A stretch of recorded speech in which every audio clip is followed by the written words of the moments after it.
Hello friends, welcome to online engineering. यहाँ पे हम डिस्कस कर रहे हैं आपका एसएससी जेईई का पीवाईक्यू सॉल्यूशन, जिसमें हम बात कर रहे हैं आपके आरसीसी सब्जेक्ट की।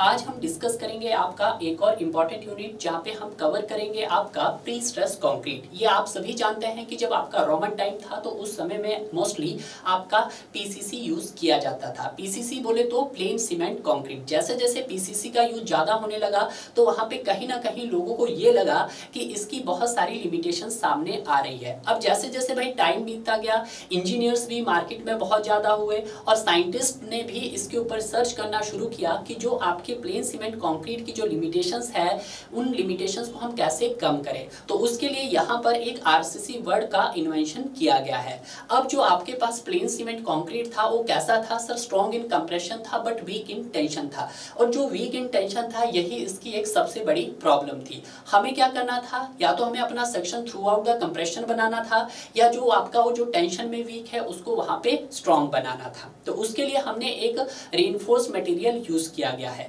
रेनफोर्स मटेरियल आपके पास वो मटेरियल होता है जो कि आपके स्ट्रक्चर को स्ट्रेंथन प्रोवाइड करता है। अब ये रेनफोर्स होता है, ये आपके पास एक मेटल होता है जिसमें आपके बहुत सारे साइंटिस्ट और इंजीनियर ने सर्च की। किसी ने वहां पे गोल्ड का भी यूज किया, वहां पर आयरन का यूज किया गया, स्टील का यूज किया गया, यानी कि बहुत सारे मेटल्स का उन्होंने वहां पर एक्सपेरिमेंट किया। और फाइनली ये रिजल्ट सामने आया कि जब हमने आरसीसी वर्ड का जब इन्वेंशन हो चुका था तो वहां पे जो reinforce material as a use किया गया वो आपके पास स्टील यूज किया गया। अब क्वेश्चन ये भी उठता है कि सर स्टील यूज क्यों किया गया है? भाई आप डायमंड और गोल्ड तो करने से रहे कि अगर आप गोल्ड करोगे तो गोल्ड कितना महंगा है, नहीं कर सकते। एल्युमिनियम का यूज आप नहीं कर सकते, तो वहां पे स्टील का यूज इसीलिए किया गया है कि उन्होंने जब एक्सपेरिमेंट में देखा कि जितना आपका कंक्रीट एक्सपांड कर रहा है उसके कंपैरिजन में स्टील भी थोड़ा सा वहां पर क्या हो रहा है, एलोंगेट हो रहा है। तो कहीं ना कहीं वहां पे जो स्टील और कंक्रीट की जो बॉन्डिंग थी वो आपके पास अच्छी थी और उनका जो कोएफिशिएंट ऑफ थर्मल एक्सपेंशन था वो इक्वली था। क्लियर है? हम कह सकते हैं बिल्कुल मतलब पास पास में था। तो वहां से हमें ये इन्वेंशन मिल चुका था कि जो हमने आरसीसी में जो रेनफोर्स मटेरियल यूज किया वो आपके पास स्टील यूज किया गया। अब जैसे जैसे रेनफोर्स के स्ट्रक्चर्स बनने लगे मार्केट के अंदर, आपने देखा होगा आज की डेट में ऑल ओवर वर्ल्ड में हम मोस्टली आरसीसी ही यूज करते हैं। बट कहीं ना कहीं इस आरसीसी की भी कुछ ना कुछ लिमिटेशंस है जो हम यहाँ पे उसको यूज नहीं कर सकते। जैसे कि मैं इलेक्ट्रिक पोल की बात करता हूँ। इलेक्ट्रिक पोल आप देखते हैं, मेट्रो स्टेशन में आप जाओगे तो वहां पे भी आप देखते हैं कि मेट्रो का जो हैवी लोड के कारण क्या होता है, वहां पे हम रेनफोर्स मटेरियल यूज नहीं कर सकते। तो ऐसे केस में हमें क्या करना चाहिए? जैसे आपका ब्रिज हो गया, तो ऐसे केस में बहुत सारे इंजीनियर साइंटिस्ट ने ये सर्च किया कि कहीं ना कहीं हम एक ऐसा मटेरियल बनाएं कि जो आपका क्या हो, पूरा का पूरा थ्रू आउट कंप्रेशन हो। अभी तक तो आपने देखा था कि जब हम पीसीसी की बात कर रहे थे, जो आपके पास प्लेन सीमेंट कंक्रीट था वो स्ट्रॉन्ग कंप्रेशन में था, वीक टेंशन में था। क्लियर है? बट जब हमने उसको क्या किया, मिनिमाइज किया, तो हमने आरसीसी वर्ड का इन्वेंट किया, जिससे क्या हुआ कि जो मेरा कंक्रीट का सेक्शन ऑलरेडी क्या है, कंक्रीट में स्ट्रॉन्ग है बट टेंशन में वीक है, उस टेंशन को हमने क्या बना दिया, स्ट्रॉन्ग बना दिया। कैसे बना दिया सर? वहां पे हमने डक्टाइल मटेरियल यूज कर दिया, यानी कि डक्टाइल मटेरियल बोले तो वहां पे हमने स्टील यूज कर दिया। अब जब यहाँ पे इलेक्ट्रिक पोल की बात की जाए, आपके मेट्रो स्टेशन की बात की जाए, या आपके ब्रिजेस की बात की जाए जहाँ पे आपका हैवी लोड आ रहा हो, तो ऐसे केस में हमें क्या चाहिए होता कि जो हमारा जो सेक्शन हो वो थ्रू आउट द कंप्रेशन हो। अब हमें थ्रू आउट द कंप्रेशन बनाने के लिए हमने एक और नया इन्वेंट किया जिसका नाम है आपके पास प्री स्ट्रेस कंक्रीट। अब प्री स्ट्रेस कंक्रीट का जो इन्वेंट हुआ था ये 1905 के आसपास हुआ था। क्लियर है? मोस्टली ये जो यूज किया गया है आपका फ्रांस और जर्मनी में किया गया था। अब तो नो डाउट अब तो ऑल ओवर वर्ल्ड में इसका यूज किया जाने लग गया है। इंडिया में भी इसका मोस्टली यूज करते हैं हम। क्लियर है? कहाँ करते हैं अब ये भी मैं बताऊंगा क्वेश्चन के साथ साथ। पहले हम थोड़ा सा एक इंटरव्यू क्वेश्चन डिस्कस कर लेते हैं जो आपके एग्जाम पॉइंट ऑफ व्यू से काफी हेल्पफुल रहेगा, क्योंकि बहुत सारे स्टूडेंट को यहाँ पे डाउट रहता है। क्लियर है? ये क्वेश्चन बहुत कॉमन है। अगर आप कॉलेज कैंपस में बैठ रहे हो तो वहाँ पे ये कंपनियां मोस्टली इस टाइप के क्वेश्चंस फ्रेम करती है। बहुत सारे स्टूडेंट को ये क्वेश्चंस पहले से ही पता होता है और कुछ स्टूडेंट को पता नहीं होता है।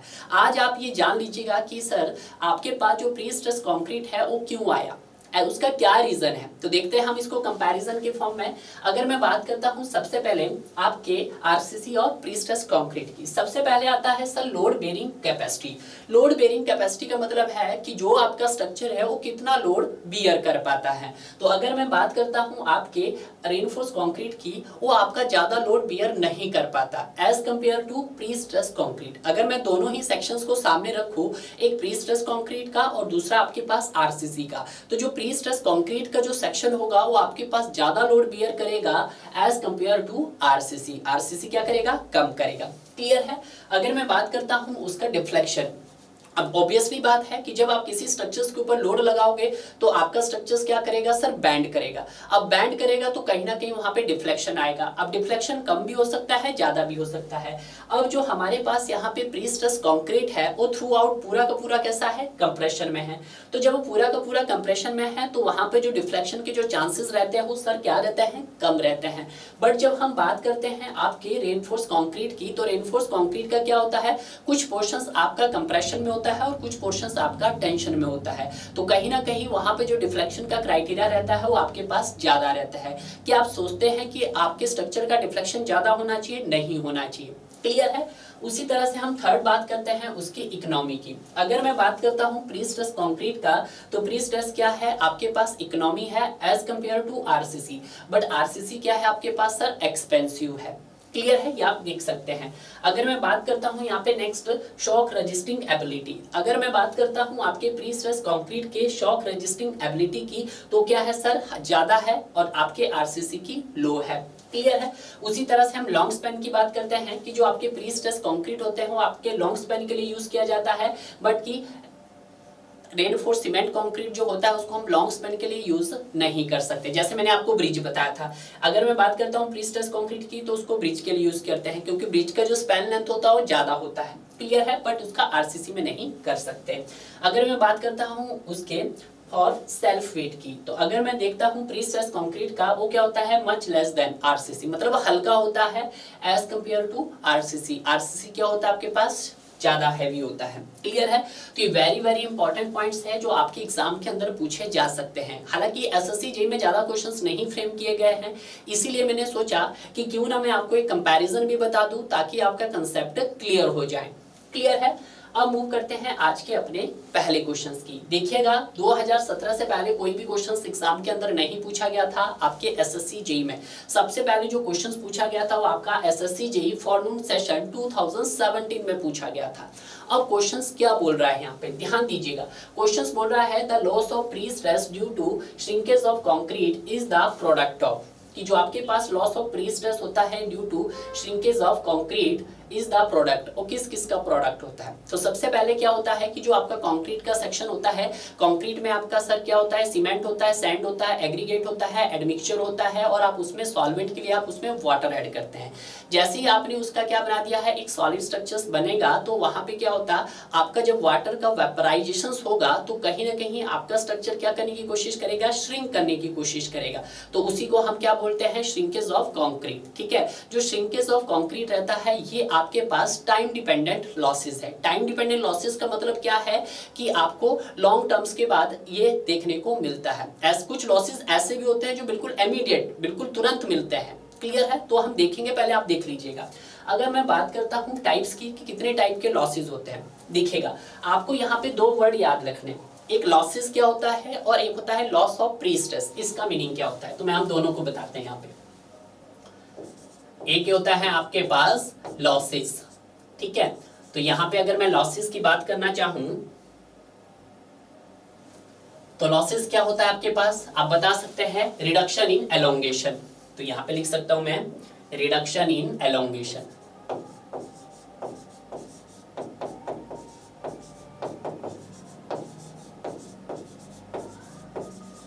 और रिडक्शन इन एलोंगेशन का मीनिंग क्या है कि यहाँ पे जो आपका स्ट्रेन होता है, स्ट्रेन क्या होता है, change in length to original length होती है।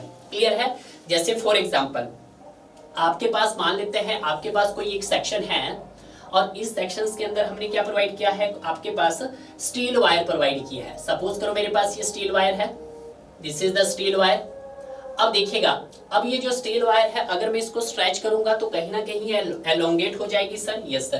तो ये सपोज करो यहाँ पे ये कुछ एलोंगेट हो गई है, ठीक है।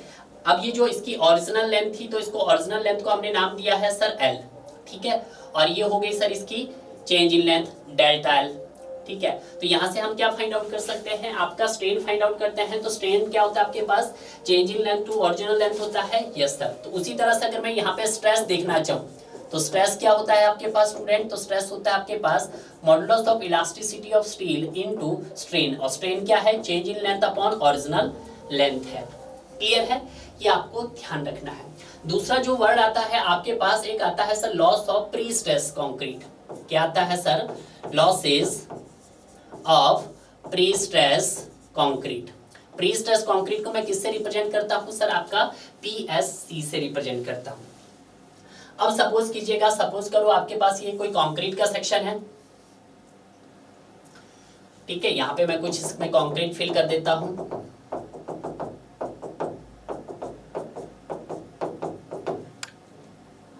और कंक्रीट में क्या होता है आपके पास कंक्रीट, अब जब हम कंक्रीट में वाटर ऐड करते हैं, कंक्रीट में क्या करते हैं, वाटर ऐड करते हैं, तो आपका टाइम के साथ साथ क्या होता है सर, वाटर का वेपराइजेशन होता है, ठीक है। अब जब वाटर का वेपराइजेशन होता है तो जो ये आपके पास कंक्रीट का जो ब्लॉक है ये क्या करने की कोशिश करता है सर, ये आपका श्रिंक करने की कोशिश करता है। क्या करने की कोशिश करता है सर, आपका ये ब्लॉक श्रिंकेज करने की कोशिश करता है, श्रिंकेज। तो उसी को क्या बोलते हैं हम सर, इसी को सर हम लॉस ऑफ श्रिंकेज बोलते हैं, लॉस ऑफ श्रिंकेज कंक्रीट बोलते हैं। क्लियर है, ये बात आपको ध्यान रखना, बिल्कुल सही। क्लियर होगा इतना कंसेप्ट। तो यहीं से आप एक कंसेप्ट और भी बना सकते हैं। तो यहां से एक क्या रिलेशन बन गया है कि जो loss of shrinkage in concrete होता है ये किस पे डिपेंड करता है सर, ये डिपेंड करता है आपका वाटर सीमेंट रेशो पे डिपेंड करता है। तो यहीं पे लिख सकते हैं हम सर, ये किस पे डिपेंड करता है आपका, ये वाटर सीमेंट रेशो पे डिपेंड करता है। क्लियर हुआ गया इतना, बिल्कुल सही, ठीक है। तो जो ये आपका वाटर का वेपराइजेशन हुआ आपके कंक्रीट स्ट्रक्चर से, इसी को क्या बोलते हैं हम, loss of pre stress due to shrinkage concrete बोलते हैं। This is also known as loss of pre stress concrete बोलते हैं, loss of pre stress concrete due to shrinkage बोलते हैं, ठीक है। ये भी मैं समझाऊंगा, पहले आप इसको समझ लीजिएगा आपके पास। तो ये क्या होता है सर आपके पास, ये होता है strain in concrete shrinkage into आपके पास modulus of elasticity in steel होता है। क्लियर है। अब जो ये आपके पास होता है ये भी इसको क्या बोलते हैं, एप्सिलॉन CS। ये क्या आपके पास टोटल रेजिडुअल श्रिंकेज स्ट्रेन है, कि आपका कितना श्रिंकेज स्ट्रेन बचा आपके कंक्रीट में। तो आप लिख सकते हैं इसको total residual shrinkage strain, shrinkage strain बोलते हैं। क्लियर है, ये आपको ध्यान रखना है। अब जो ये आपके पास टोटल रेजिडुअल श्रिंकेज स्ट्रेन होता है, ये भी आपके पास, इसकी भी दो वैल्यू होती है, प्री टेंशन में अलग होती है जबकि पोस्ट टेंशन में अलग होती है। अगर मैं बात करता हूं कि इसमें सर प्री टेंशन में, प्री टेंशन में क्या होती है सर आपके पास, प्री टेंशन में होती है 3 × 10⁻⁴। क्लियर है। अगर मैं बात करता हूं पोस्ट टेंशन में, तो पोस्ट टेंशन में कितनी होती है स्टूडेंट, ये पोस्ट टेंशन में होती है 2 × 10⁻⁴। क्या होती है, 2 × 10⁻⁴ बाई log base 10 T+2 और T क्या है आपके पास, एज ऑफ लोडिंग, ठीक है। ये बात आपको ध्यान रखना है। क्लियर है। तो इतना कंसेप्ट आपको क्लियर हो गया होगा। एक आपका वर्ड होता है लॉसेस और एक होता है loss of pre stress. Losses का मतलब होता है रिडक्शन इन एलोंगेशंस, कि आपका स्टील को जैसे ही हमने क्या किया है, एलोंगेट किया, तो उसकी लेंथ में क्या आता है, चेंज आता है, जिसको हम क्या बोलते हैं, strain change in length upon original length. Clear है। एक आता है loss of pre stress concrete, कि जो आपका कंक्रीट का जो ब्लॉक होता है उसमें टाइम के साथ साथ आपका वाटर का क्या होता है सर, वेपराइजेशन होता है। जब वाटर का वेपराइजेशन होता है तो आपका स्ट्रक्चर में क्या होता है सर, वो कंप्रेस होता है, और जो कंप्रेस होता है किसके कारण होता है sir, due to shrinkage of concrete के कारण होता है, जिसको हम क्या बोलते हैं, it is also known as loss of pre stress due to shrinkage concrete बोलते हैं, कंक्रीट लिख देते हैं। ठीक है, जो क्या होता है आपके पास, ये होता है एप्सिलॉन सीएस। एप्सिलॉन सीएस क्या है कि आपका कितना श्रिंकेज स्ट्रेन रिमेनिंग रह गया, तो इसको हम लिख सकते हैं टोटल रेजिडुअल श्रिंकेज स्ट्रेन। ठीक है, ES क्या है, मॉडुलस ऑफ इलास्टिसिटी कितना है, 2 × 10⁵ अगर मैं बात करता हूं टोटल रेजिडुअल श्रिंकेज स्ट्रेन की, तो आपके पास प्री टेंशन में कितना होता है सर, 3 × 10⁻⁻⁴, जबकि पोस्ट में कितना होता है 2 × 10⁻⁴ बाई log 10 t+2 होता है। क्लियर है, ये आपको ध्यान रखना है।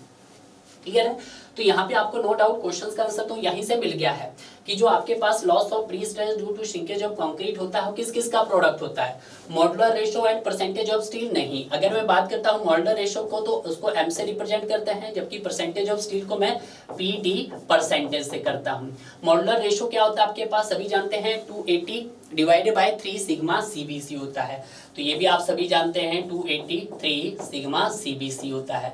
अगर मैं बात करता हूं परसेंटेज ऑफ स्टील, तो ये भी आप सभी जानते हैं, तो ये भी क्या होता है आपके पास, ये होता है sir AST minimum BD by is equal to 0.85 FY, कुछ इसी तरह से होता है। यस सर, इसी तरह से होता है।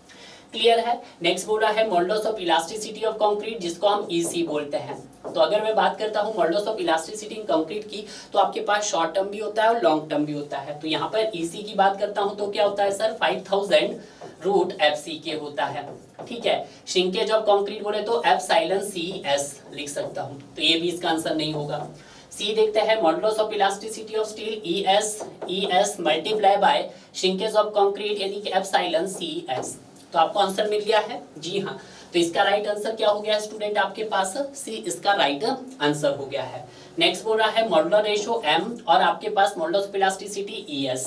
ठीक है, तो नहीं, ये भी नहीं होगा। क्लियर है, ये आपको ध्यान रखना है। अब थोड़ा सा यहाँ पे देख लेते हैं कुछ एक्स्ट्रा पॉइंट भी। अगर मैं लॉसेस की बात करता हूँ इन प्री स्ट्रेस कंक्रीट में, तो देयर आर 2 टाइप्स लॉसेस। अब ये 2 टाइप के जो लॉसेस हो सकते हैं, इसमें कुछ लॉसेस ऐसे होते हैं जो इमीडिएट तुरंत होते हैं, और कुछ ऐसे लॉसेस होते हैं जो आपके लाइफ के साथ साथ मिलते हैं, कि जैसे जैसे स्ट्रक्चर्स की लाइफ बढ़ती रहती है तो वैसे वैसे वहाँ पे कुछ ना कुछ लॉसेस देखने को मिलते हैं। अगर मैं इमीडिएट लॉसेस की बात करता हूँ, तो इमीडिएट लॉसेस का मतलब क्या होता है, immediate losses occur during the pre stressing of the tendon. आपने क्या किया कि जो हमारे पास जब प्री स्ट्रेस कंक्रीट था, तो आप क्या करते हैं, जब स्टील टेंडन को प्री स्ट्रेस करते हैं तो वहां पे कुछ ना कुछ फोर्स डेवलप्ड होती है। अब ये जो फोर्स होती है, इस फोर्स के कारण क्या होता है, वहां पे कुछ ना कुछ लॉसेस अकर होते हैं। क्लियर है, तो उसी को हम क्या बोलते हैं सर, इमीडिएट लॉसेस बोलते हैं। उसी तरह से हम बात करते हैं आपके टाइम डिपेंडेंट की। टाइम डिपेंडेंट कैसे होते हैं, जो समय के साथ साथ लॉसेस अकर होते हैं। ठीक है, लिखा है यहाँ पे during the service life of the structure. Clear है। अब यहाँ पे जो लॉसेस होते हैं वो मटेरियल के आधार पे भी क्लासिफाइड किए जाते हैं और आपके पास टाइम के आधार पे भी क्लासिफाइड किए जाते हैं।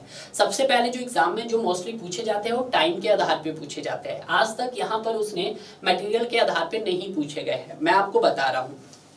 क्लियर है।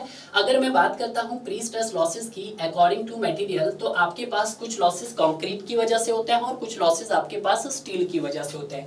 कंक्रीट की वजह से जो लॉसेस होते हैं, जैसे कि आपका इलास्टिक शॉर्टनिंग, क्रीप हो गया, श्रिंकेज हो गया, सब किसके कारण हो रहे हैं, आपके पास कंक्रीट की वजह से हो रहे हैं। बट जब स्टील की वजह से होते हैं, तो स्टील की वजह से कौन कौन से लॉसेस आते हैं, जैसे फ्रिक्शन हो गया, एनक्रेज स्लिप हो गया और रिलैक्सेशन हो गया। ये जो आपके 6 टाइप के लॉसेस है, यही लॉसेस आपके कुछ कैसे होते हैं सर, कुछ शॉर्ट टर्म लॉसेस होते हैं और कुछ लॉन्ग टर्म लॉसेस होते हैं। शॉर्ट टर्म का मतलब इमीडिएट लॉसेस होते हैं। तो फिर से आप देख सकते हैं कि types of according to time, time के आधार पर 2 होते हैं, एक सर इमीडिएट और दूसरा होता है टाइम डिपेंडेंट। इमीडिएट हो गया आपका short term losses, time dependent हो गया आपका लॉन्ग टर्म लॉसेस। क्लियर है। अगर मैं बात करता हूँ शॉर्ट टर्म लॉसेस के, तो शॉर्ट टर्म लॉसेस में आता है इलास्टिक शॉर्टनिंग। और इलास्टिक शॉर्टनिंग किसकी वजह से होता है सर, आपका ये कंक्रीट की वजह से होता है। कंक्रीट को मैं सी लिख देता हूँ। उस तरह दूसरा आता है शॉर्ट टर्म लॉसेस में फ्रिक्शन, और फ्रिक्शन किसकी वजह से होता है सर, आपके पास ये स्टील की वजह से होता है। स्टील को मैं एस लिख देता हूँ। क्लियर है। उसके बाद आता है एनकरेज स्लिप, और एनकरेज स्लिप भी क्या होता है आपके पास, स्टील की वजह से, तो उसको भी मैं लिख देता हूं सर यहाँ पे स्टील की वजह से। अगर मैं शॉर्ट टर्म लॉसेस की बात करता हूं तो शॉर्ट टर्म लॉसेस में एक लॉस जो रहता है वो कंक्रीट की वजह से रहता है, और दो लॉसेस जो रहते हैं वो स्टील की वजह से रहता है। कंक्रीट की वजह से इलास्टिक शॉर्टनिंग और स्टील की वजह से फ्रिक्शन और एनकरेज स्लिप रहता है। बट जब मैं लॉन्ग टाइम लॉसेस की बात करता हूं तो एक आपका क्रीप हो गया, और क्रीप किस तरह का लॉसेस है आपका, कंक्रीट लॉसेस है। श्रिंकेज हो गया आपके पास, ये भी अंडर ऑफ कंक्रीट आता है। रिलैक्सेशन की बात करता हूं तो रिलैक्सेशन आपका स्टील की वजह से होता है। क्लियर है, तो ये आपको यहाँ पर लॉसेस भी पता चल गए हैं। अब ये जो लॉसेस होते हैं इनमें से कुछ लॉसेस आपके प्री टेंशनिंग भी हो सकते हैं और कुछ आपके पोस्ट टेंशनिंग भी हो सकते हैं। अब आप बोलोगे सर ये प्री टेंशनिंग और पोस्ट टेंशनिंग क्या होते हैं। देखिएगा, जब भी हम बात करते हैं प्री स्ट्रेस कंक्रीट की, तो प्री स्ट्रेस कंक्रीट को जो क्लासिफाइड किया जाता है वो आपके दो टाइप से क्लासिफाइड किया जाता है। एक होता है प्री टेंशनिंग। प्री टेंशनिंग का मतलब कि उसमें पहले टेंशनिंग प्रोवाइड की जाएगी, आपके स्टील की जो वायर्स होगी उसमें टेंशनिंग क्रिएट की जाएगी। और अगर मैं बात करता हूँ पोस्ट टेंशन, तो पोस्ट मतलब बाद में, आफ्टर द टेंशनिंग। क्लियर है, पहले उसमें कंक्रीट की कास्टिंग कर देंगे, कंक्रीट की कास्टिंग के बाद हम उसमें क्या करेंगे, टेंशनिंग प्रोवाइड करेंगे। बट प्री में क्या होता है, अपोजिट होता है इसका। क्लियर है, तो उसको भी हम थोड़ा सा एक नजर डाल लेते हैं यहाँ पर। क्लियर है, अगर मैं बात करता हूँ यहाँ पर प्री टेंशनिंग और पोस्ट टेंशनिंग की, जो इलास्टिक शॉर्टनिंग का जो लॉसेस होता है, किस तरह का लॉसेस बताया मैंने आपको इलास्टिक शॉर्टनिंग, तो आप पीछे टेबल देख सकते हैं। जो आपके पास इलास्टिक शॉर्टनिंग का जो लॉसेस रहता है डियर, वो आपका इमीडिएट लॉसेस है, शॉर्ट टर्म लॉसेस है, और आपका it is the under of concrete. ठीक है, कंक्रीट में लॉसेस होता है। तो यहाँ पे देखिएगा ये क्या है, प्री टेंशनिंग में होता है, यस सर बिल्कुल। पोस्ट टेंशनिंग में, पोस्ट टेंशनिंग बोला अगर आपने सारी की सारी वायर, सपोज कीजिएगा मेरे पास एक वायर ये है, दूसरी वायर मेरे पास ये है, और तीसरी वायर मेरे पास ये है। अगर मैंने इन तीनों ही वायर को एक साथ स्ट्रेस किया, अगर तीनों ही वायर को मैं एक साथ स्ट्रेस करूंगा तो इसमें किसी भी तरह का टेंशन डेवलप नहीं होगा। ठीक है, बट मतलब किसी तरह का लॉस नहीं आएगा, सॉरी। बट अगर मैं पहले सपोज करो कि पहले मैंने एक वायर्स को किया, फिर दूसरी को किया, फिर तीसरी को किया, तो जैसे मैंने पहले इसको किया तो ये दो तो बाद की है, तो इसमें नहीं लॉस आएगा, ये तो ठीक रहेगा, इसमें नो लॉस रहेगा। बट जैसे ही मैं दूसरी वायर को स्ट्रेस करूंगा तो जो पहले वाली वायर है उसमें क्या आना शुरू हो जाएगा, लॉसेस आने शुरू हो जाएंगे। तो यही हमने यहाँ पे लिखा है कि अगर आप सारी की सारी केबल्स को साइमल्टेनियसली टेंशन करो तो वहां पे किसी भी तरह का लॉस नहीं आएगा। But if the wires are tension in stage, loss will be exist. अगर आप वन बाय वन करोगे तो ऑब्वियस सी बात है वहां पे आएगा। उसी तरह से अगर मैं बात करता हूं आपके एनकरेज स्लिप की, तो प्री टेंशन में एनकरेज स्लिप के कारण लॉसेस होता है, जी होता है, नहीं नो लिखा मतलब नहीं होता। पोस्ट टेंशन में होता है सर, यस सर होता है। फ्रिक्शन लॉसेस अगर in pre tensioning, no sir. Post tensioning में, यस सर। अगर मैं बात करता हूँ creep and shrinkage of concrete, क्या प्री टेंशनिंग में अकर होता है sir, yes sir. Post tensioning में अकर होता है, यस। अगर मैं बात करता हूँ रिलैक्सेशन ऑफ स्टील, तो प्री में भी होता है सर आपका, और पोस्ट में भी होता है। तो ये था बेसिक डिटेल जो आपको कवर करनी चाहिए थी। हालांकि क्वेश्चन तो एक ही था, बट कहीं ना कहीं यहाँ से आपके नंबर ऑफ क्वेश्चन सॉल्व हो सकते हैं डियर। क्लियर है, मूव करते हैं हम अपने नेक्स्ट क्वेश्चंस की। नेक्स्ट क्वेश्चंस वेरी इंपॉर्टेंट है। इस क्वेश्चंस की मैं शॉर्ट ट्रिक आपको बताऊंगा तो आप क्वेश्चंस कभी गलत नहीं करोगे। क्वेश्चंस क्या बोल रहा है कि if the loading of simply supported pre stress concrete beam is uniformly distributed, the centroidal of tendon should be preferably. तो आपको क्या बताना है कि उसका जो टेंडेंस होगा वो किस तरह से प्रेफर करेगा। देखिएगा, मैंने आपको पहले भी बताया था कि जो आपका जो केबल प्रोफाइल होता है, cable profile just bending moment का मिरर इमेज होता है। क्लियर है, तो यहाँ पे ये आप लिख सकते हैं कि जो हमारे पास जो बेंडिंग मोमेंट डायग्राम जो होता है, बेंडिंग मोमेंट डायग्राम क्या होता है आपके पास, केबल प्रोफाइल, या मैं केबल प्रोफाइल लिख देता हूँ। ठीक है, शॉर्टकट लिख रहा हूं मैं यहाँ पर, शॉर्ट ट्रिक।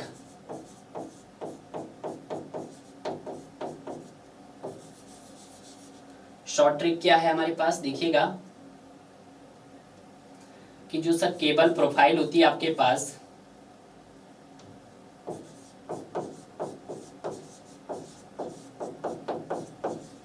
केबल प्रोफाइल जो प्रोवाइडेड की जाती है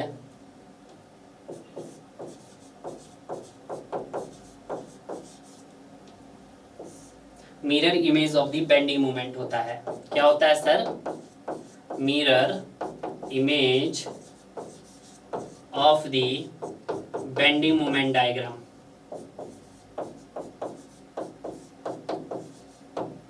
ठीक है, यह बात आपको ध्यान रखना है। तो आज क्या है आपके पास, आज है सिंपली सपोर्टेड।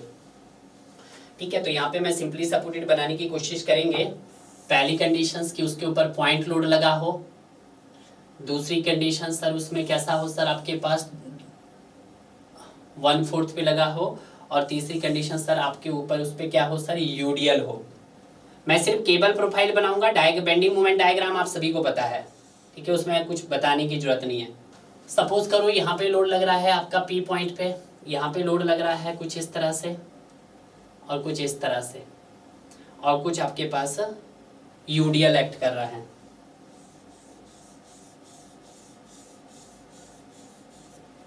ठीक है, कुछ इस तरह से देखिएगा। अगर मैं इसका बेंडिंग मोमेंट डायग्राम देखना चाहूँ, तो अगर मैं यहाँ पे इसका बेंडिंग मोमेंट डायग्राम देखना चाहूँ तो बेंडिंग मोमेंट डायग्राम कुछ इस तरह से बनेगा भाई,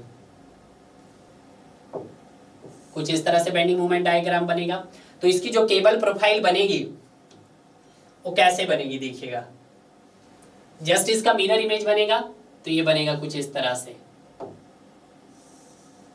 दिस इज द, इस तरह से। अब यहाँ पे देखिएगा, अगर इसका बेंडिंग मोमेंट डायग्राम बनाऊं मैं तो कुछ इस तरह से आएगा आपके पास, कुछ इस तरह से केबल प्रोफाइल बनेगी। ठीक है, अगर यूडीएल है तो यूडीएल का जो बेंडिंग मोमेंट डायग्राम बनेगा कुछ इस तरह से बनेगा, इस तरह से बनेगा। तो इसकी जो केबल प्रोफाइल बनेगी वो कैसे बनेगी कुछ देखिएगा।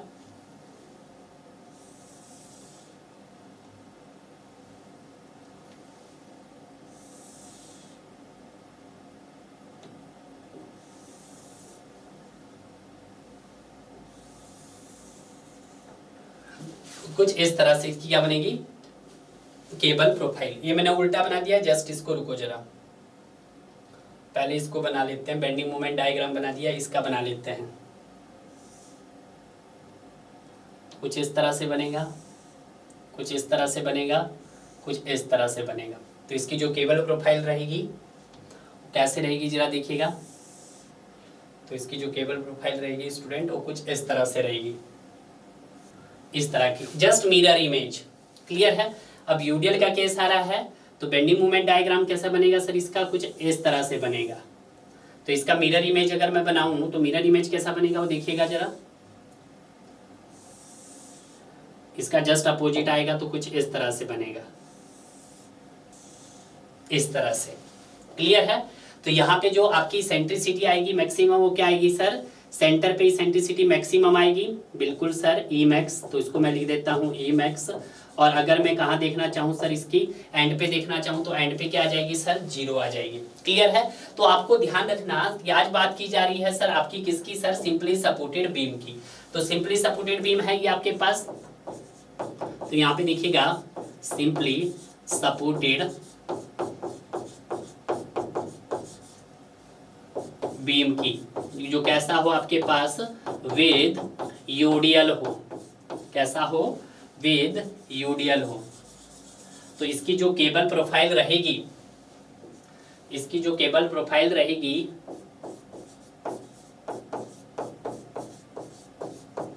केबल प्रोफाइल जो रहेगी आइडियली वो कैसे रहेगी जरा देखिएगा,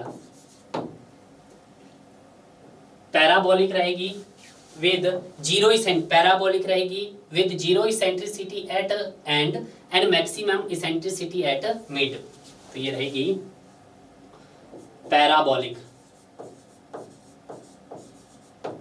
parabolic with zero eccentricity, eccentricity को मैं E लिख रहा हूँ, E and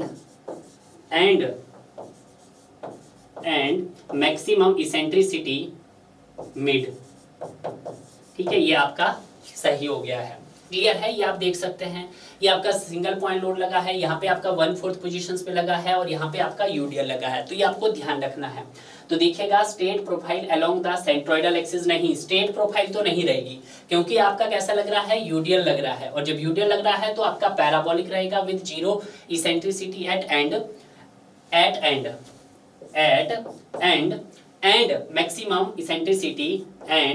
maximum eccentricity at mid पे रहेगी।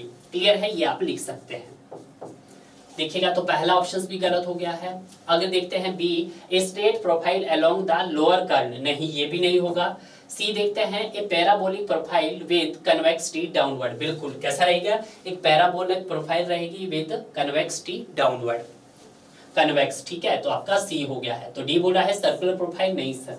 तो इस क्वेश्चन को ध्यान दीजिएगा कि जो आपका केबल प्रोफाइल प्रोवाइड किया जाता है वो आपका just mirror image of the bending moment diagram होता है, ठीक है। तो देखिएगा अगर आपका ये बेंडिंग मोमेंट डायग्राम है, ये क्या है, बेंडिंग मोमेंट डायग्राम है, तो बेंडिंग मोमेंट डायग्राम का ये मिरर इमेज हुआ जस्ट उसका केबल प्रोफाइल, क्या हुआ सर, उसका वो केबल प्रोफाइल हुआ। ये इसका क्या हो गया सर, बेंडिंग मोमेंट डायग्राम हुआ, और ये जस्ट नीचे जो है ये इसका जस्ट केबल प्रोफाइल हो गया है।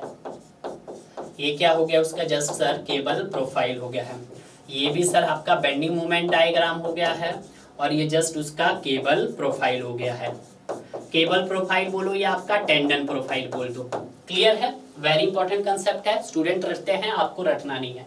तो आपका आंसर हो गया यहाँ पर सी, क्लियर है। नेक्स्ट मूव करते हैं हम अपने नेक्स्ट क्वेश्चन की तरफ। नेक्स्ट क्वेश्चन क्या बोल रहा है, in the conventional pre stressing the diagonal tension in concrete. देखिएगा जहां पे भी आपका टेंशन क्या होगा, टेंशन आ रहा होगा, वहां पे आपको क्या करना होगा, कंप्रेशन इंड्यूस करना होगा। तो देखिएगा इंपॉर्टेंट नोट्स है, इन केस ऑफ प्री स्ट्रेसिंग, जहां पे भी आपका प्री स्ट्रेसिंग वर्ड आ गया तो इसका मतलब क्या हुआ, वहां पे क्या हो रहा है, प्री स्ट्रेसिंग वर्ड आ रहा है, और वहां पे क्या आ रहा है, आपका टेंशन आ रहा है। तो जब वहां पे सर आपका टेंशन आएगा तो ऑब्वियसली बात है वहां पे क्या हो रहा है, मतलब टेंशन क्या आ रहा है सर आपका, तो वहां पे आपको कंप्रेशन इंड्यूस करना पड़ेगा। वहां पे आपको क्या करना पड़ेगा सर, कंप्रेशन इंड्यूस करना पड़ेगा। मतलब उस हम नहीं चाहते कि हमारे सेक्शंस में क्या आए सर, टेंशन आए। तो आप इस टेंशन को क्या करना चाह रहे हो सर, कम करना चाह रहे हो। तो इसको मैं साइन लगा देता हूँ, टेंशन को सर आप कम कर रहे हो, तो वहां पे आपको क्या करना पड़ेगा सर, वहां पर हमें कंप्रेशन को इंड्यूस करना पड़ेगा। क्या करना पड़ेगा सर, वहां पे कंप्रेशन इंड्यूस्ड, ठीक है। तो कंप्रेशन इंड्यूस को मैं इंक्रीज का साइन डाल देता हूँ ऊपर को, ऊपर की तरफ नीचे, ठीक है। तो जहां पे भी आपका टेंशन आ रहा होगा वहां पे आपको क्या करना पड़ेगा, कंप्रेशन इंड्यूस करना पड़ेगा। तो इंक्रीज या डिक्रीज, तो आपके पास आंसर हो जाएगा सर डिक्रीज, ठीक है। तो वहां पे आपको डिक्रीज करना पड़ेगा, टेंशन को डिक्रीज करना पड़ेगा, जबकि कंप्रेशन को वहां पर बढ़ाना पड़ेगा, क्लियर है।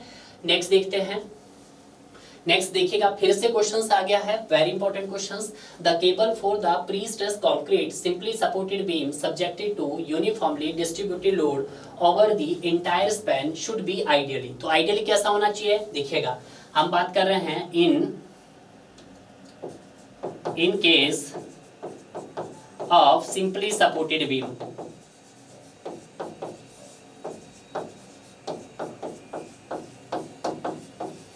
सिंपली सपोर्टेड बीम कैसा है सर आपके पास, विद यूडीएल है।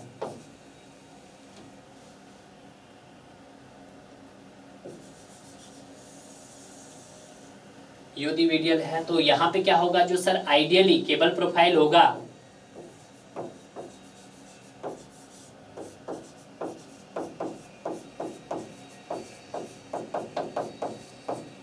वो क्या होगा सर आपका, mirror image of the bending moment diagram. लिख रहा हूं मैं फिर से, mirror image of the bending moment diagram, ठीक है। तो जो यहां पर आइडियली बेंडिंग मोमेंट डायग्राम होगा वो कैसा होगा, तो यहां पर आइडियली बेंडिंग मोमेंट डायग्राम की जगह मैं केबल प्रोफाइल लिख देता हूं। आइडियली केबल प्रोफाइल जो होगी कैसे होगी सर, पैराबोलिक होगी। कैसे होगी, पैराबोलिक होगी with maximum eccentricity, with maximum eccentricity को मैं ई लिख रहा हूं, maximum eccentricity with at mid, mid पे क्या होगा, मैक्सिमम होगा, and zero at the and, support at the and होगा, क्लियर है। हालांकि इसी तरह का क्वेश्चंस मैंने आपको डिस्कस करवाया है अभी, ठीक है। आप कोई गलती नहीं करोगे यहाँ पे कि जिस तरह का आपका क्या होगा स्टूडेंट, जिस तरह का हमारे पास बेंडिंग मूवमेंट डायग्राम होगा, उस बेंडिंग मूवमेंट का जस्ट मिरर इमेज क्या होगा आपका सर, केबल प्रोफाइल। आपको उस तरह का केबल वहां पे प्रोवाइडेड करना पड़ेगा। क्लियर है। तो देखिएगा ये बोल रहा है placed at the centre of cross section over the entire span, no sir. Next option देखिएगा placed at some eccentricity over the entire span, no sir. देखिएगा सी और डी। अब बहुत सारे स्टूडेंट ने इसका आंसर सी लगाया है। अब मुझे नहीं पता उन्होंने सी आंसर क्यों लगाया है और डी क्यों लगाया है, इसका रीजन मैं बताऊंगा। मोस्टली स्टूडेंट ने यहाँ पे डी भी टिक किया है। अब डी क्या सोच के टिक किया है ये पता नहीं है। डी देख लेते हैं, parabolic with zero eccentricity at the centre. नहीं भाई, हाँ ये बात उसने सही कही थी कि सर पैराबोलिक होगा, बट सर जीरो इसेंट्रिसिटी तो नहीं होता मैक्सिमम पे, सेंटर पे। यानी कि सेंटर पे क्या होता है sir, maximum eccentricity. But option में क्या बोला कि सेंटर पे जीरो इसेंट्रिसिटी है, तो इसका मतलब क्या है आपके पास, तो डी ऑप्शन तो आपका सर हट गया है। नहीं sir, zero eccentricity at the centre of span नहीं होता सर, मैक्सिमम इसेंट्रिसिटी होता है, तब आपका ऑप्शन सही होता। क्लियर है। तो इस वजह से ये ऑप्शन आपका गलत हो गया, ठीक है। अब स्टूडेंट समझ गए होंगे कि सर यहाँ पे ये आंसर आपने लगाया था तो क्यों लगाया। अरे भाई सेंटर पे इसेंट्रिसिटी मैक्सिमम होती है, ये आप भी डायग्राम में यहाँ पे देख रहे हो। यहाँ पे ये डायग्राम में आप देख रहे हो कि सेंटर पे इसेंट्रिसिटी मैक्सिमम होती है बट एंड पे जीरो होती है, तो उसने तो सेंटर पे ही इसेंट्रिसिटी जीरो कर दी, तो ऑप्शन तो गलत हो गया है, ठीक है। अब जब ऑप्शंस गलत हो गया है तो आपके पास ऑप्शंस कौन सा बचता है, सी। अब ऐसा तो नहीं है भाई, देखिएगा या तो इस क्वेश्चन का बोनस मार्क सबको मिला होगा, ठीक है।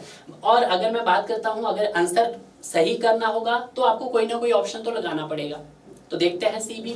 सी बोला है varying linearly from the centre of the cross section. क्यों लीनियरली करेगा, centre of the cross section at the end of maximum eccentricity at the middle section, कि जो आपकी मैक्सिमम इसेंट्रिसिटी होगी वो कहाँ पे होगी सर, आपका मिडल ऑफ द सेक्शन। तो हाँ ये कुछ हद तक आपका क्या है, सही है।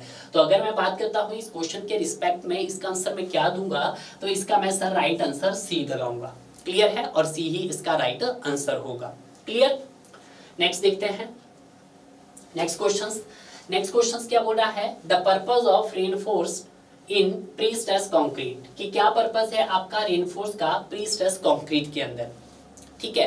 तो देखिएगा रेनफोर्स का बहुत सारे पर्पस है। पहला पर्पस बोला है to provide the adequate bond strength, बिल्कुल सही, कि जैसे ही आप प्री स्ट्रेस कंक्रीट के अंदर क्या करते हैं सर, वहां पर आप स्टील प्रोवाइड करते हैं, एज ए टेंडेंस प्रोवाइड करते हैं।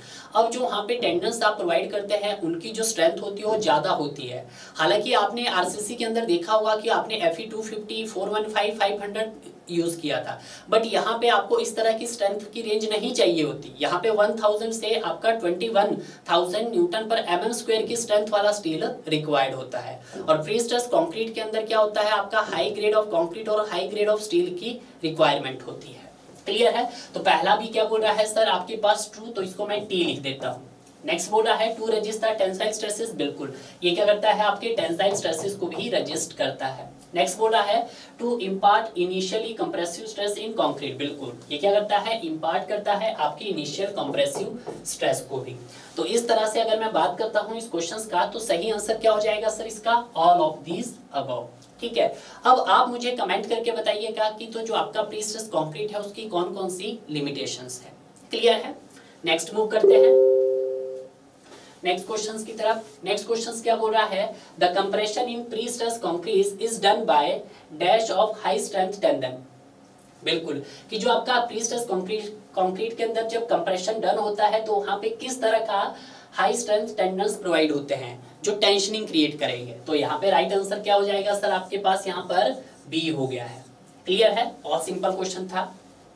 नेक्स्ट देखते हैं, क्योंकि आप क्या करोगे सर, टेंशन इंड्यूस कर, अगर आपके सेक्शन में जहाँ पे भी टेंशन आ रहा है वहां पे आप कंप्रेशन को इंड्यूस करते हैं। क्लियर है, ये आप ध्यान दीजिएगा। नेक्स्ट बोल रहा है कि in a pre stress concrete the tensioning system में बी क्लासिफाइड। अगर मैं बात करता हूँ प्री स्ट्रेस कंक्रीट में जो आपके टेंशनिंग सिस्टम होते हैं वो दो तरह के होते हैं। कौन कौन से होते हैं जरा ध्यान दीजिएगा, इस पे आप मत फोकस कीजिएगा, पहले यहाँ पे फोकस कीजिएगा। एक होता है सर प्री टेंशनिंग,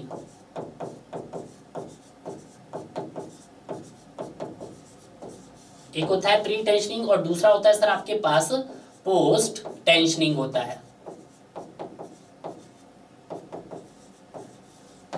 ठीक है। अब देखिएगा यहाँ पे हम नाम से ही इसको पकड़ेंगे, हमें इसको रटना नहीं है क्योंकि स्टूडेंट यहाँ पे इसको रट्टा मारते हैं, हमने रटना नहीं चीजों को। अब देखिएगा प्री टेंशनिंग, टेंशनिंग किस में दी जाती है? स्टील में टेंशन करेंगे। और जब हम प्री स्ट्रेस कंक्रीट में बात करते हैं तो हम स्टील की जगह किसका यूज करते हैं? स्टील टेंडन का यूज करते हैं। ठीक है, ये बात आपको ध्यान रखना है। प्री टेंशनिंग का मतलब क्या है? यहाँ पर बिफोर कास्टिंग इन स्टील, बिफोर मतलब यहाँ पे किसकी करेंगे? स्टील की टेंशनिंग करेंगे।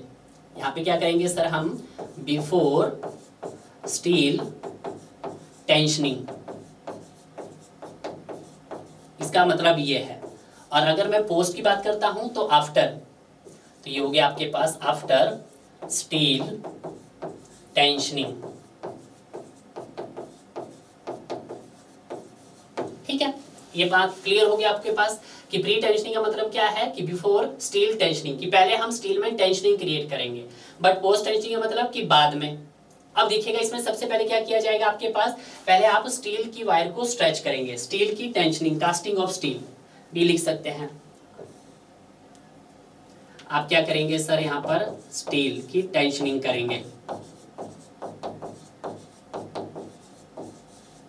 ठीक है, अब जब स्टील की टेंशनिंग कर दी उसके बाद क्या करेंगे आप? कंक्रीट की कास्टिंग करेंगे।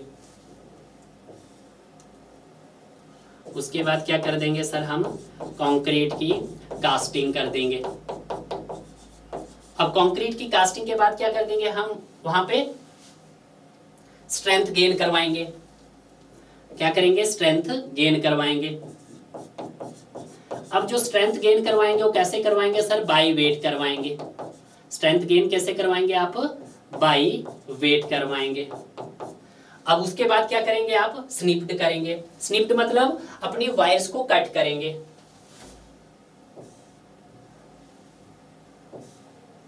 स्निप्ड लिख देता हूं। स्निप्ड का मतलब क्या होता है? वायर को कट करना। तो यहां पे लिख देते हैं वायर को कट करना। अब जब आपने वायर को कट कर देंगे तो उसके बाद क्या होगा? आपका बॉन्ड एक्शन होगा। उसके बाद क्या होगा सर आपका? दैट इज बॉन्ड एक्शन होगा। क्लियर है? तो आपको पता चल गया कि प्री टेंशनिंग में हम पहले स्टील की टेंशनिंग करेंगे, फिर कंक्रीट की कास्टिंग करेंगे, फिर हम स्ट्रेंथ गेन करेंगे बाय वेट, फिर उसको स्निप्ड करेंगे मतलब अपनी वायर्स को कट करेंगे, और उसके बाद उसके अंदर बॉन्ड एक्शन होगा। बट जब हम पोस्ट टेंशनिंग की बात करते हैं तो पोस्ट टेंशनिंग में क्या करेंगे हम? सर कंक्रीट की कास्टिंग करेंगे पहले।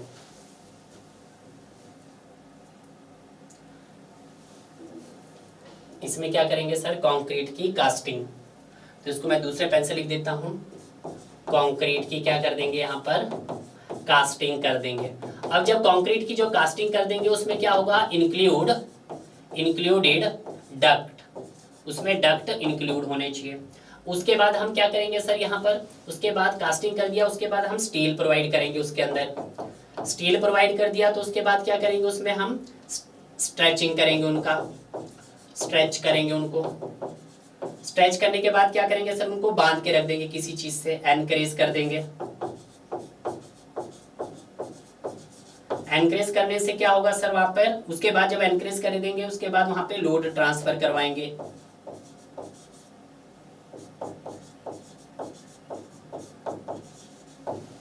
ठीक है, ये बात आपको ध्यान रखना है। तो यहाँ पे मैंने आपको प्री टेंशनिंग और पोस्ट टेंशनिंग बता दिया है। पोस्ट टेंशनिंग को मैं थोड़ा सा आपको रिवाइज करवा देता हूँ। पोस्ट टेंशनिंग का मतलब क्या होता है? कि आफ्टर स्टील टेंशनिंग, कि स्टील को बाद में टेंशनिंग किया जाएगा। पहले कंक्रीट की कास्टिंग की जाएगी, और जब कंक्रीट की कास्टिंग करेंगे तो आप उनमें क्या करेंगे? कुछ डक्ट छोड़ देंगे, मतलब कुछ होल छोड़ देंगे। अब उन होल के अंदर से हम क्या करेंगे सर? स्टील प्रोवाइड करेंगे।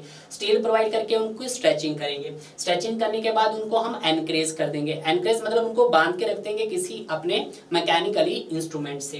क्लियर है? और उसके बाद क्या करेंगे? लोड का ट्रांसफर करेंगे। क्लियर है? तो यहां से आपका आंसर मिल गया है कि pre stress concrete the tensioning system में be classified into two types, pretensioning and post tensioning. Pretensioning and post tensioning मतलब टू टाइप्स। तो ये हो गया आपके पास। क्लियर है? अब जब मैं बात करता हूं प्री टेंशनिंग की, तो प्री टेंशनिंग में भी क्या होता है आपके पास? High strength steel of steel grade and high strength concrete grade यहाँ पर नीडेड होते हैं। उसको भी मैं आपको बताऊंगा। कुछ इंपॉर्टेंट कोडल प्रिजन है, उनको भी हम डिस्कस कर लेंगे यहाँ पे। क्लियर है? तो difference between pre tensioning and post tensioning अब देख लेते हैं। ठीक है, एग्जाम ओरिएंटेड है। Pre tensioning is done in the factory. जो आपका प्री टेंशनिंग है वो आपका फैक्ट्री मेड प्रोडक्ट है, फैक्ट्री में तैयार किया जाता है, suitable for precast construction work. Clear है, आप उसको जितना चाहो उतना मर्जी बना सकते हैं, बट इसको कहाँ पे बनाया जाता है, आपका फैक्ट्री मेड प्रोडक्ट है। बट जब मैं पोस्ट टेंशनिंग की बात करता हूँ तो इसको आप एज फैक्ट्री में भी बना सकते हो और आप इसको साइट पे भी तैयार कर सकते हैं। क्लियर है। अगर मैं बात करता हूँ प्री टेंशनिंग के, तो प्री टेंशनिंग के जो आपके सेक्शंस बनाए जाते हैं वो छोटे छोटे सेक्शन होते हैं। बट जब मैं बात करता हूँ आपके पोस्ट टेंशनिंग में, तो यहाँ पे कुछ साइज ऑफ मेंबर का कोई रिस्ट्रिक्शन नहीं होता है, आप चाहो जितने मर्जी बना सकते हो। क्लियर है। अगर मैं प्री टेंशनिंग की बात करता हूँ, ये सस्ता होता है, जबकि आपका पोस्ट टेंशनिंग कॉस्टली होता है। क्यों? क्योंकि यहाँ पर शटरिंग इज नॉट इन्वॉल्व। क्योंकि प्री टेंशनिंग में क्या होता है, किसी भी तरह की शटरिंग इन्वॉल्व नहीं होती, बट जबकि पोस्ट टेंशनिंग में क्या होता है सर, हमें आपकी शटरिंग का यूज करते हैं। नेक्स्ट आता है आपके पास, it is more reliable and आपके पास ड्यूरेबल है। ये क्या है, ज्यादा टिकाऊपन है, और ये क्या है, थोड़ा आपका ये डिपेंड करता है आपके मैकेनिकली डिवाइस पे। क्लियर है, ये आपको यहाँ पर क्लियर हो जाना चाहिए। अब देखते हैं यहाँ पर आज का लास्ट क्वेश्चन है भी ये, नहीं अभी बचा है, एक और क्वेश्चन बचा है, 2 क्वेश्चन बचे हैं। ठीक है, देख लेते हैं। PSC स्टैंड फॉर, तो देखिएगा ये आप सभी को पता होना चाहिए। PSC क्या होता है सर, आपका पोस्ट टेस्ट कॉन्क्रीट, नहीं सर, पोस्ट टेंड नहीं सर, प्री टेस्ट कॉन्क्रीट, तो यस सर, सी इसका राइट आंसर हो गया है। क्लियर है। अब बात करते हैं नेक्स्ट आता है which of the below structure does not require pre stress concrete. अब आपको ये पता होना चाहिए कि प्री स्ट्रेस कहाँ पे नीड होता है। प्री स्ट्रेस आपका वहां पे नीड होता है जहां पर आपका टेंशन डेवलप्ड हो रहा है। उस टेंशन को मिनिमाइज करने के लिए आपको क्या करते हैं, वहां पे कंप्रेशन का इंड्यूस करवाना होता है। अब इसने बोला है कि does not require pre stress concrete, इसमें से कौन सा है कि जिसमें प्री स्ट्रेस इंड्यूस नहीं करा सकते हम। देखिएगा, ब्रिज में करवा सकते हैं, यस सर, क्योंकि ब्रिज में टेंशन क्रिएट होता है। डैम में भी हो सकता है, सीलोज में भी हो सकता है। बट जो आर्च होता है, आर्च आपका अंडर कंप्रेशन होता है, वो पहले से ही कंप्रेशन में होता है, तो उसमें वहां पे हमें और ज्यादा कंप्रेशन देने की जरूरत नहीं है। तो आपका राइट आंसर क्या हो गया सर, यहाँ पर बी इसका राइट आंसर हो गया है। क्लियर है, अच्छा क्वेश्चन था। अब कुछ ऐसे इंपॉर्टेंट कोडल प्रोविजन जो आपके एग्जाम ओरिएंटेड हो सकते हैं, देख लेते हैं यहाँ पर। सबसे पहले हम बात कर लेते हैं यहाँ पर मिनिमम ग्रेड ऑफ कंक्रीट की। किसकी बात कर लेते हैं हम, ग्रेड ऑफ कंक्रीट की बात कर लेते हैं।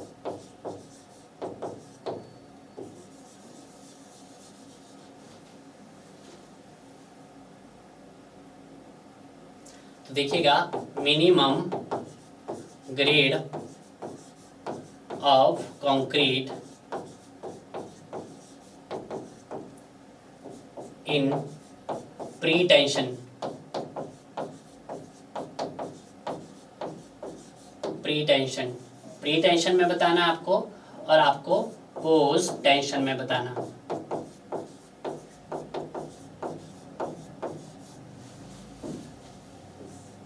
प्री में जो रहता है मिनिमम आपका M30 रहता है, सॉरी M40, कितना रहता है, M40 रहता है, और यहाँ पर आपका M30 रहता है। क्लियर है, पहला आपने कोडल प्रोविजन कवर कर लिया है। अब यहाँ पे बात करते हैं मिनिमम नॉमिनल कवर की। सेकंड आ जाता है आपके पास मिनिमम नॉमिनल कवर।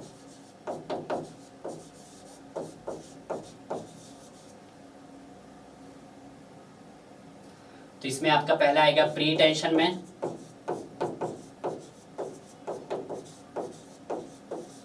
और दूसरा आएगा आपका पास दैट इज पोस्ट टेंशन में।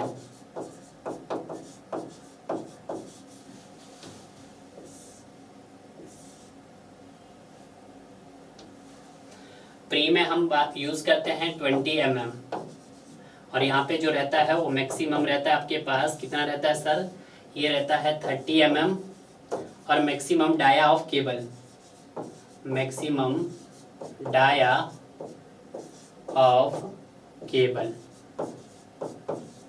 ठीक है, ये मैं इसीलिए बता रहा हूं क्योंकि इससे भी क्वेश्चंस फ्रेम किए जा सकते हैं, तो ये आपको इंपॉर्टेंट कोडल प्रोविजन पहले से ही क्या होने चाहिए सर, आपको पता होने चाहिए। क्लियर है। अब बात कर लेते हैं हम फ्लेक्सुरल स्ट्रेंथ की, तीसरी फ्लेक्सुरल स्ट्रेंथ, जिसको मैं FC सी आर से रिप्रेजेंट करता हूँ। और फ्लेक्सुरल स्ट्रेंथ क्या हो जाती है आपके पास, ये हो जाती है सर 0.7 रूट एफ सी के, क्या हो जाती है सर 0.7 रूट एफ सी के। तीसरा कोडल प्रिजन हो गया है। अब फोर्थ कोडल प्रिजन देख लेते हैं। फोर्थ में क्या आ जाएगा आपके पास सर, अलाउबल कंप्रेसिव स्ट्रेस। तो इसको भी मैं चेंज कर लेता हूं, अलाउबल कंप्रेसिव स्ट्रेस।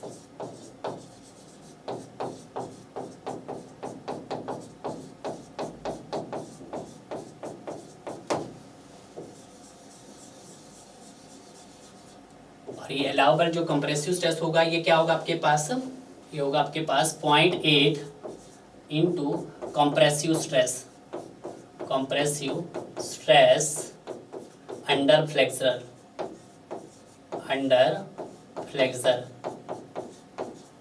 क्लियर है, ये भी आपका क्या हो गया है सर, क्लियर हो गया है। फोर्थ आ गया है।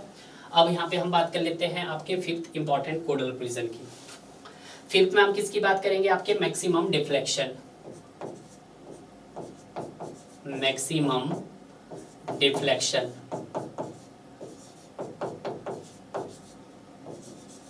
मैक्सिमम डिफ्लेक्शन मतलब हम फाइनल डिफ्लेक्शन, तो फाइनल डिफ्लेक्शन में आएगा deflection due to dead load भी आएगा, deflection due to live load भी आएगा, deflection due to floor finishing भी आएगा, plus deflection due to temperature, plus deflection due to shrinkage, plus deflection due to creep. ठीक है, तो ये क्या रहेगा आपके पास सर, ये रहेगा स्पेन बाई 250 रहेगा। क्लियर है, पहला कोडल प्रिजन आपको क्लियर हो गया है। अब दूसरा देखना है। दूसरा रहेगा, यहाँ पे देखिएगा अब लोड इंक्लूड नहीं होगा, हालांकि आपका डेड लोड इंक्लूड किया जाएगा। तो यहाँ पे लिख देता हूँ deflection due to dead load plus आपका deflection due to temperature, deflection due to shrinkage, plus deflection due to creep. तो यहाँ पे क्या होगा सर आपका, ये इंपॉर्टेंट है, ये मिनिमम होगा, मिनिमम होगा आपका किसका सर, ये 20 mm और स्पेन बाई 350, और क्या हो जाएगा सर आपके पास स्पेन बाई 350 होगा। क्लियर है, ये after erection of structures. Clear है, ये हो गया है डिफ्लेक्शंस का भी आपने देख लिया है। अब यहाँ पे हम बात कर लेते हैं किसके, मिनिमम लॉन्गिट्यूडनल रेनफोर्समेंट की। 6 देखते हैं, मिनिमम लॉन्गिट्यूडनल रेनफोर्समेंट।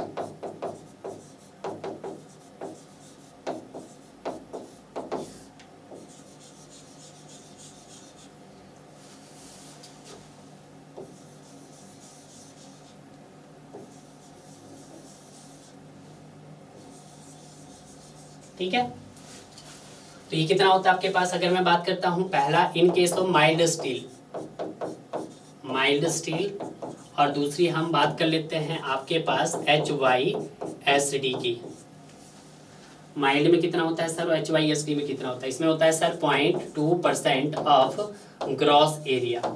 ठीक है, माइल्ड में कितना होता है, HYSD में कितना होता है 0.15% ऑफ ग्रॉस एरिया होता है। क्लियर है, इतना आपको क्लियर हो गया है, यस सर हो गया है। तो ये आपके जो 6 इंपॉर्टेंट कोडल प्रिजन है, ये आप एग्जाम में काफी बार पूछे जा सकते हैं डियर। क्लियर है, हालांकि मैं इसकी प्रॉपर पीडीएफ आपको प्रोवाइड कर दूंगा, बट मैं आपको बार बार यही बोल रहा हूँ कि क्वेश्चन को थोड़ा सा अच्छे से कवर कीजिएगा और बिल्कुल डिटेल वाइज कवर कीजिएगा। अगर मैं इनके क्वेश्चंस को कवर करवाता तो आपको विद इन 15 मिनट में कवर करवा देता, बट फिर आपको मैं इतना डाटा नहीं बता पाता।